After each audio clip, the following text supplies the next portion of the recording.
नमस्कार। दिन भर की हर खबर से आपको करने खबरदार, मैं हूं श्वेता सिंह। सिस्टम के अंदर बैठे वो कौन लोग हैं जो काले धन के खिलाफ प्रधानमंत्री नरेंद्र मोदी के नोटबंदी मिशन को फ्यूज करने में जुटे हैं? आपके पास नए नोट आ नहीं रहे, जबकि ऐसे लोगों के पास लाखों करोड़ों के नए नोट मिल रहे हैं।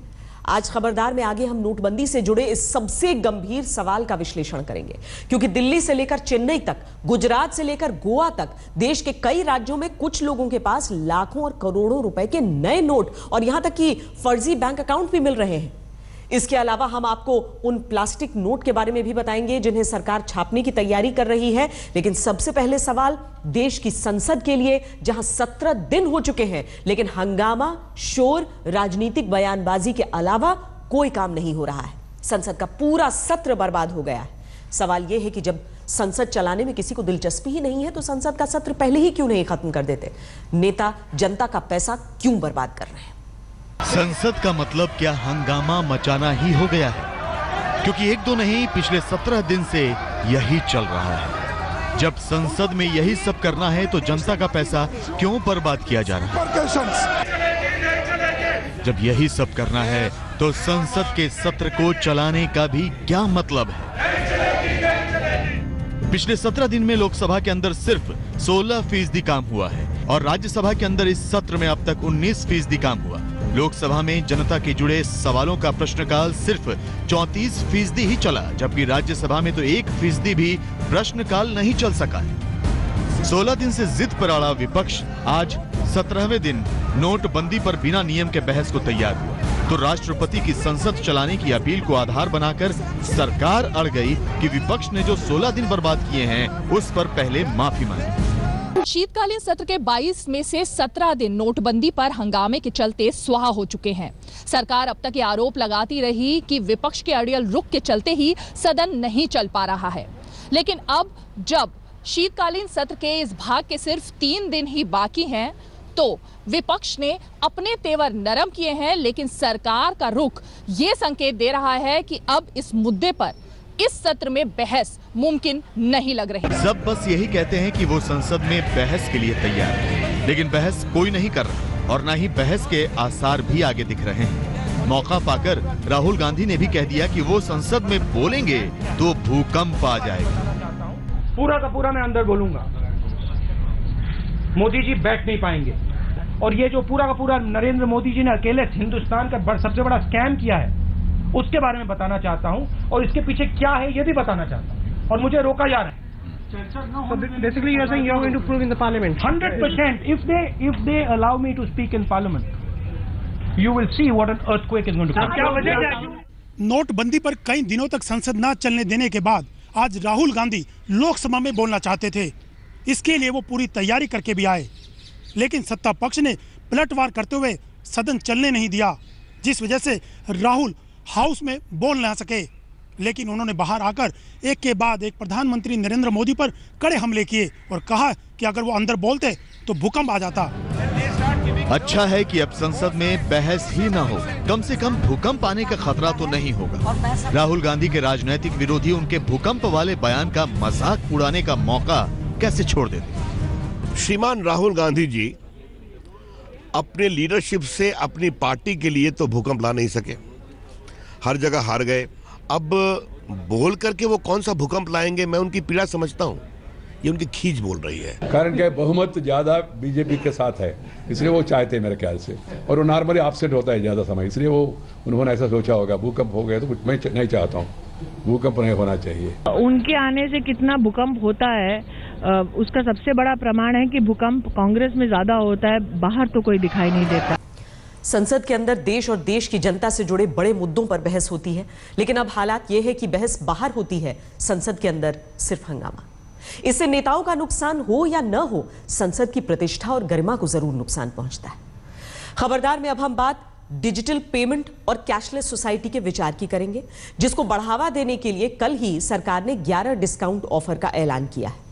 आज हमने सांसदों के डिजिटल पेमेंट वाले ज्ञान का रियलिटी चेक किया है कि जनता को तो डिजिटल पेमेंट करना सिखाया जा रहा है, जनप्रतिनिधियों का क्या हाल है? डिजिटल भुगतान, ईमानदार भुगतान, डिजिटल भुगतान, पारदर्शी भुगतान। आज दिल्ली में सूचना प्रौद्योगिकी मंत्री रविशंकर प्रसाद डिजिशाला यानी कार्ड वाले पेमेंट की पाठशाला लगाकर बैठे थे। लेकिन इससे पहले जब हमने संसद में उनसे डिजिटल पेमेंट पर कुछ सवाल पूछ लिए तो वो उखड़ गए। क्या वो 5 क्या ट्रांजैक्शंस हैं, क्या आपको मालूम है जिससे डिजिटल पेमेंट हो सकती है? क्या आप हमारा इंटरव्यू लेने के लिए खड़ी है मैडम? मैं इंटरव्यू तो ले ही रही हूँ, पर आप देश के IT मिनिस्टर हैं तो आपको पता होना चाहिए। आपकी सारी बातें बिल्कुल पब्लिक डोमेन में हैं, from UPI to RuPay card to POS to mobile wallet to Aadhaar link payment. और कितना जानना चाहती हैं? ये किसी के लिए नाराजगी की बात नहीं होनी चाहिए, क्योंकि जिस देश में प्रधानमंत्री मोबाइल को बैंक बना लेने और कैशलेस सोसाइटी की बात कर रहे हों, वहाँ पर हमारे सांसद डिजिटल पेमेंट के बारे में जानते हैं। ये भी सबको पता लगना चाहिए। पहले सुनिए PM ने कुछ दिन पहले क्या कहा था। जितनी सरलता से व्हाट्सएप फॉरवर्ड होता है, उतनी सरलता से हम शॉपिंग भी कर सकते हैं अपने मोबाइल फोन से। PM की तो सोच ये है, अब सांसद और मंत्री क्या सोचते हैं, डिजिटल पेमेंट का कितना इस्तेमाल करते हैं, सांसदों के डिजिटल पेमेंट वाले ज्ञान का हमने रियलिटी चेक किया। मोबाइल में है, पेटीएम है, सब है, मोबाइल वॉलेट सब है मेरे पास। क्या आप कैश पे अभी चल रहे हैं? नहीं, कैश नहीं कर रहे, पहले से ही कर रहे हैं हम। किसी ने सवालों का जवाब देना सही नहीं समझा तो कोई ये कहने लगा कि वो तो कंप्यूटर के पहले की पीढ़ी के हैं। No idea, I am a pre-computer generation. So how are you surviving? किस तरह से आप सर्वाइव कर रहे हैं? मतलब कर रहे हैं सर्वाइव। किसी ने कहा कि मोबाइल से उनको डर लगता है क्योंकि डॉक्टर ने मना कर रखा है। I have a radiation problem and doctors have advised instead of getting cancer, you don't use a mobile and I have not used mobile for the last 10 years. किसी ने उल्टे हम ही से ये डिजिटल पेमेंट क्या होता है पूछ लिया। मोबाइल में पेटीएम या मोबाइल वॉलेट या कुछ है डिजिटल पेमेंट? हम जानते ही नहीं। क्या मतलब होता है डिजिटल पेमेंट का? I don't know. सबसे दिलचस्प जवाब अमर सिंह ने दिया कि सीखने का समय ही नहीं मिलता। अब हम लोगों को समझ में नहीं आता, हम क्यों झूठ बोलें कि मैं इंटरनेट चलाना नहीं आता, यूट्यूब चलाना सीख गया हूँ, क्योंकि समय नहीं मिलता तो यूट्यूब चला के देखता हूँ कि मोदी जी नोटबंदी पर नया वक्तव्य क्या दिए। वैसे कई केंद्रीय मंत्री डिजिटल पेमेंट के बारे में पूरी तरह से ज्ञानी दिखे, शायद ये उनके बॉस यानी PM मोदी का असर हो। मेरे घर में रहने वाले सारे स्टाफ, मेरे मंत्रालय के सारे स्टाफ और जो विभिन्न उपक्रम हैं हमारे, उसमें कैशलेस लेन देन शुरू हो गया है। My office, all these employees, they are using the digital payment. It may be e-wallet, it may be Paytm, and it may be even credit and debit card. मेरे पास डेबिट क्रेडिट कार्ड है, number 1 बात है। Paytm है, जैसे मैंने बताया आपको। मैं तो रुपए कार्ड का इस्तेमाल कर रहा हूँ लंबे समय से। तो देखिए ये रुपए कार्ड मेरे पास है और इसका इस्तेमाल कर रहा हूँ। हमें कई सांसद ऐसे भी मिले जो कैशलेस पेमेंट की जरूरत तो समझते हैं, लेकिन खुद के लिए नहीं बल्कि दूसरों के लिए। वो मेरे लिए उपयोग नहीं है, परंतु जो लोग देश भर में घूमते हैं, ट्रैवल सेल्समैन हैं, व्यापारी लोग हैं, उनके लिए ये फायदेमंद होगा। कुछ सांसदों ने डिजिटल पेमेंट के बारे में कहा कि वो भी सीख रहे हैं। कुछ बुजुर्ग नेता इसके बारे में जानते तक नहीं है।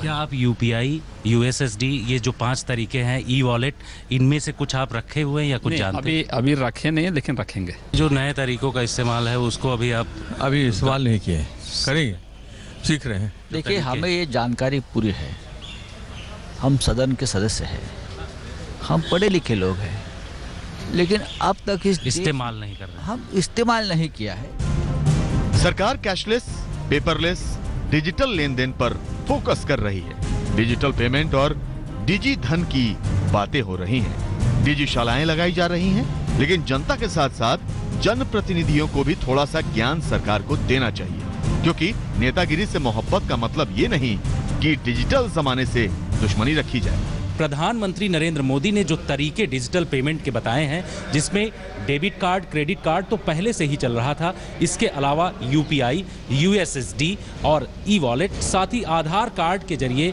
जो पेमेंट करने का सिस्टम बताया जा रहा है, उन तमाम चीज़ों का इस्तेमाल करने की बात कही जा रही है। लेकिन माननीय सांसद इसको इस्तेमाल करने से बच रहे हैं, कुछ लोग तो इससे डर भी रहे हैं। दिल्ली से कैमरामैन राजीव श्रीवास्तव के साथ जितेंद्र सिंह, आज तक।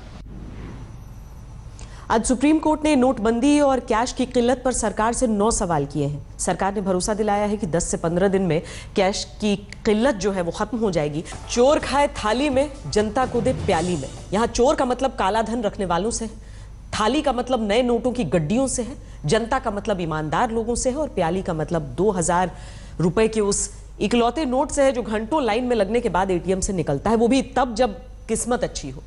आसान शब्दों में कहें तो लाइन में लगी ईमानदार जनता को भले ही बैंक कम करेंसी की बात कहकर नियम के मुताबिक 24,000 रुपए प्रति हफ्ते देने से भी इनकार कर रही हो, लेकिन चोर रास्तों के जरिए बेईमान लोगों को लाखों करोड़ों रुपए की नई करेंसी निकालने में कोई दिक्कत ही नहीं हो रही। अगर ऐसा न हो रहा होता तो रोजाना देश के अलग अलग शहरों से लाखों करोड़ों रुपए की नई करेंसी न पकड़ी जा रही होती।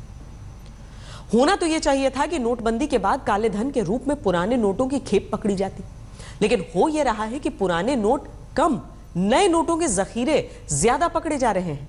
यानी चोर नए नोटों से मौज में है, जनता कतार में लगकर नए नोट की खोज में है। इस दावे को सच्चाई की कसौटी पर जांचने वाली ये रिपोर्ट देखिए।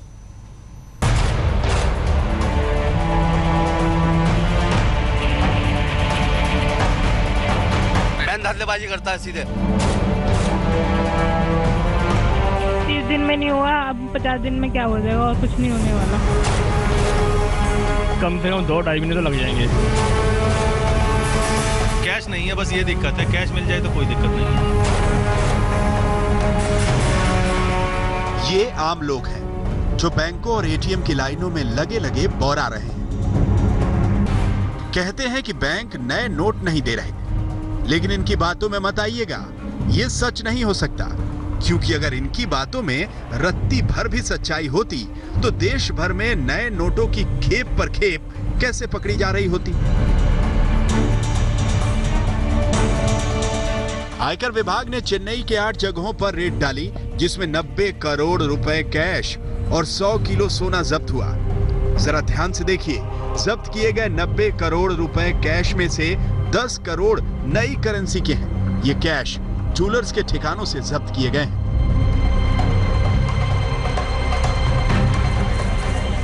₹2000 के नोटों की ये गड्डियां गुजरात में सूरत पुलिस ने एक कार से बरामद की हैं, जिसमें 3 पुरुष और 1 महिला बैठी हुई थी, जो 76 लाख रुपए की नई करेंसी को छिपाकर ले जाने में नाकाम रहे और अब अपना चेहरा छिपा रहे। सवाल यह है कि वो कौन से बैंक की कौन सी ब्रांच है जिसमें इन्हें इतनी सारी नई करेंसी मिल गई है। रिपोर्ट दिया है।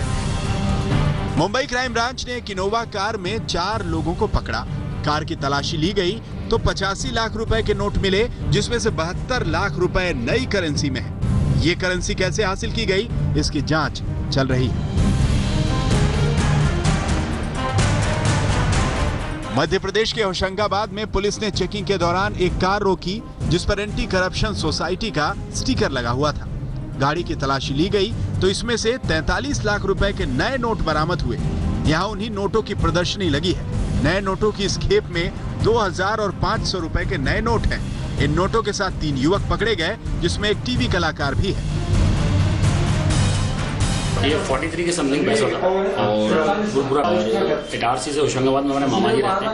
मामा जी को रखने आ रहा है, मैं बाहर रहता हूँ क्योंकि, और रियल एस्टेट का भी कुछ पैसा में कुछ जमीन वगैरह बेची थी पहले, वो भी कैश रखा हुआ था। एकदम से मोदी जी का डिसीजन आ गया तो 8 लाख अपना 8 तारीख को डिसीजन आया, तो उस चक्कर में भाई से बोल के रखा भाई जो परिचितों से जितना हो सके किसी 10,000 किसी 20,000 किसी 25,000 जितना भी हो सके एक्सचेंज करवा। तो उन्होंने एक्सचेंज करवा रखा हुआ तो लोगों की नजरों में आदमी आ ही जाता है, तो लोगों की नजरों में भी आ गए थे कि इनके पास इतना पैसा कल को कोई हमें हानि ना हो। मैं घर पे कम रहता हूँ, बाहर जाता रहता हूँ, ज्यादा रहता हूँ, तो इस चक्कर में फिर वो पैसा होशंगाबाद में मामा जी देने आ रहे थे।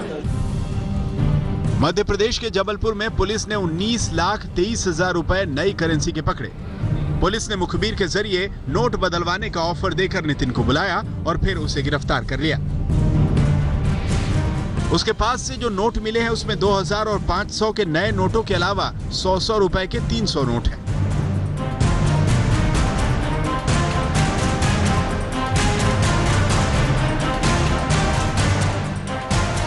टोटल मिला के 19,23,000 होता है। सारी अभी जांच चली रही है, रिसेटमेंट वगैरह हो रहे हैं और अब सारा case income tax department deal करेगा। पूछताछ भी इन्होंने क्या अभी तक ये बता नहीं पाए हैं कि इतनी सारी न्यू करेंसी इनके पास कहाँ से आई है। जिन लोगों को लाइन में लगकर 2000 रुपए निकालने में घंटों लग रहे हों, उन लोगों को नए नोटों की गड्डियां देखकर गुस्सा आ रहा होगा। वैसे आपका गुस्सा और बढ़ जाएगा जब आपको पता चलेगा कि बेंगलुरु से 5 करोड़ 70 लाख, गोवा से 1 करोड़ 5 लाख, गुजरात के पोरबंदर से 25 लाख, कर्नाटक के चित्रदुर्ग से 15 लाख और हरियाणा के सोनीपत से 4,66,000 रुपए के नए नोट जब्त किए जा चुके हैं और यह सिलसिला अभी भी जारी है।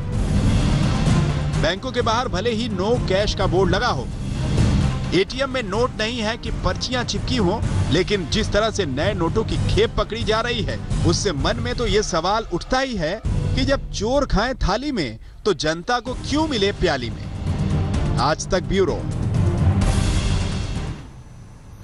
अब सवाल यह है कि वो कौन लोग हैं जो काला धन वालों को नए नोटों की सौगात बांटकर पीएम मोदी के मिशन को पलीता लगा रहे हैं। इस सवाल पर शक की सुई 360 डिग्री घूमते हुए बैंकों की तरफ इशारा करती है। इसी शक के आधार पर बुधवार को प्रवर्तन निदेशालय ने देश के 10 निजी और सरकारी बैंकों की 50 शाखाओं पर छापेमारी की। दिल्ली, मुंबई, कोलकाता समेत बड़े शहरों में बैंकों की ब्रांच में रिकॉर्ड की जांच की जा रही है। ये वो बैंक ब्रांच है जहां नोटबंदी के बाद एक दिन में बड़ी रकम जमा हुई और अगले दिन दूसरे खातों में ट्रांसफर हो गई। प्रवर्तन निदेशालय को शक है कि इस तरह से बैंक हवाला डीलिंग और मनी लॉन्ड्रिंग कर रहे हैं। प्रवर्तन निदेशालय की इस छापेमारी में एक्सिस बैंक का नाम प्रमुख तरीके से आ रहा है, जिसके मैनेजर काले धन वालों को नए नोट दे रहे थे और मोटा कमीशन ले रहे थे। अब लोग कह रहे हैं कि नोटबंदी के बाद कई बैंकों ने देश के साथ धोखा कर दिया और काले धन वालों के साथ साठगांठ कर ली।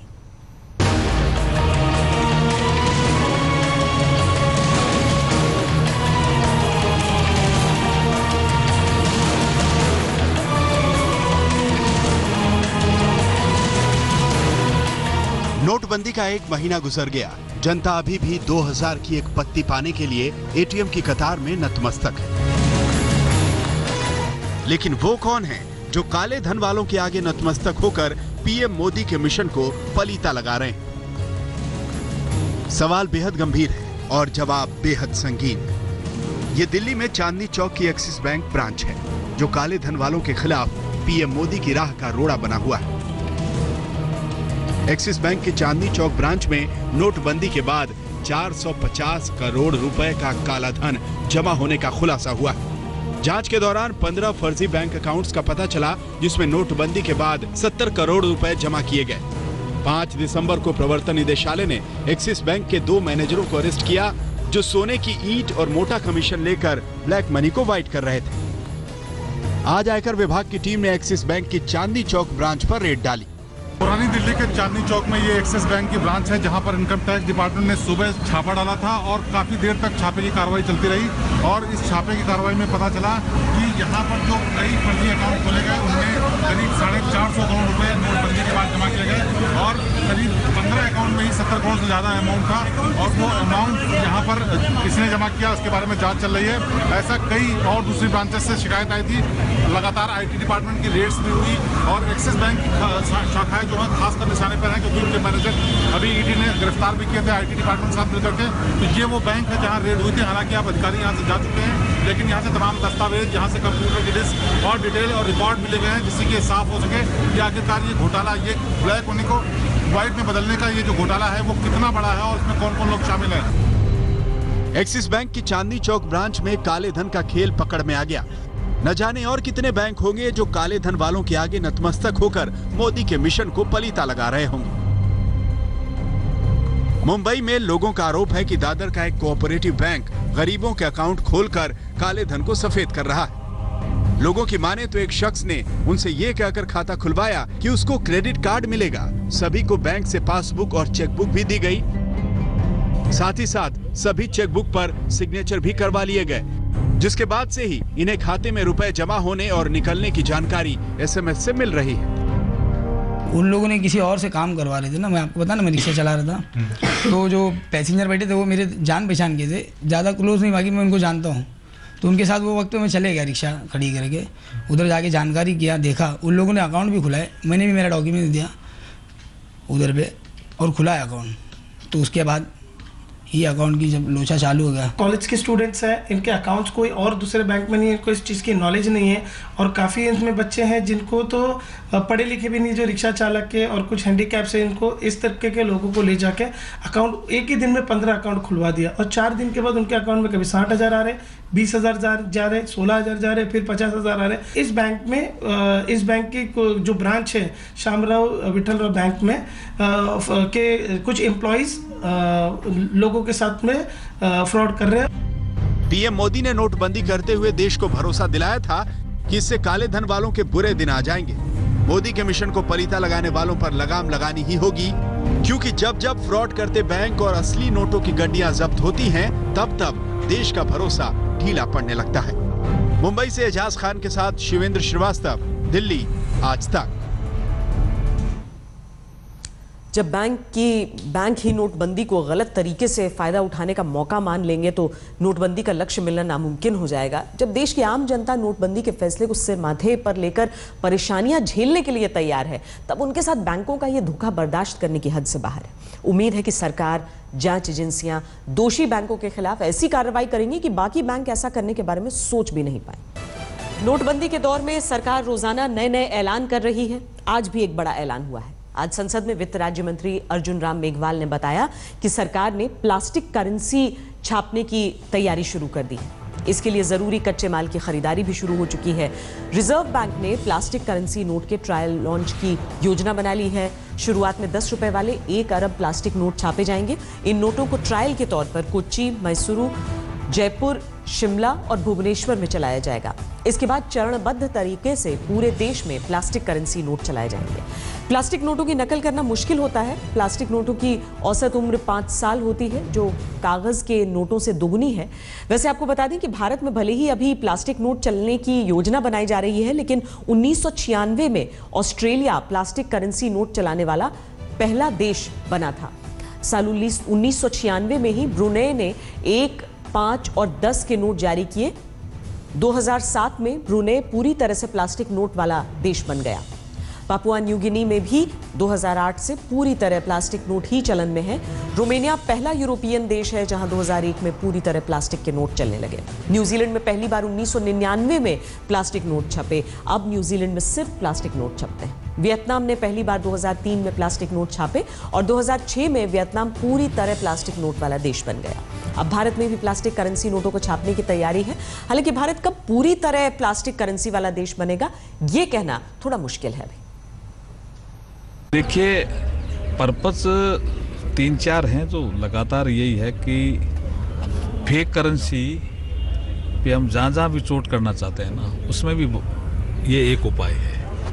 और दूसरा, ट्रैकिंग में आसानी रहती है कि जो हम आरबीआई से जब करेंसी जारी करते हैं तो उसको ट्रैक करना पड़ता है। तो ट्रैकिंग अगर हमारी सही हो तो ये जो कई तरह के आरोप लगते हैं कि इसको ऐसे कर दिया, इसने सफ़ेद से काले से सफ़ेद कर दिया, उसमें भी इसका असर पड़ेगा। इस वजह से इसका एक ही उद्देश्य है। खबरदार में आज के लिए इतना ही। देश और दुनिया की बाकी खबरों के लिए आप देखते रहिए आज तक।